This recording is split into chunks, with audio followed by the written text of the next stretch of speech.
Els jacobins, pressionats per les diferents amenaces contra la revolució i per les demandes dels sansculots, crearen un govern amb un poder executiu fort, el Comitè de Salut Pública, liderat per Robespierre,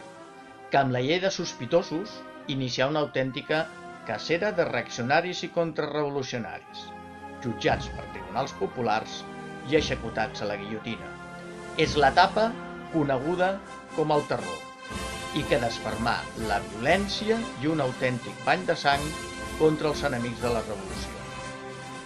Robespierre i els jacobins, per acontentar les classes populars de París, especialment els sansculots, decretaren mesures socials, com fixar el preu màxim dels productes de primera necessitat, el màxim de fortuna o el salari mínim. Mesures que es corresponien amb el caràcter democràtic i social de la Constitució de 1793, que establia el sufragi universal, però de fet mai aplicada per la situació de perill en què es trobava la República. Les victòries militars exteriors i interiors contra les revoltes reaccionàries estabilitzaren la situació vers l'estiu de 1794, però les execucions i les mesures excepcionals varen provocar acusacions contra Robespierre i altres jacobins de dictadors, i a finals de juliol de 1794 es va produir el cop d'estat de Thermidor.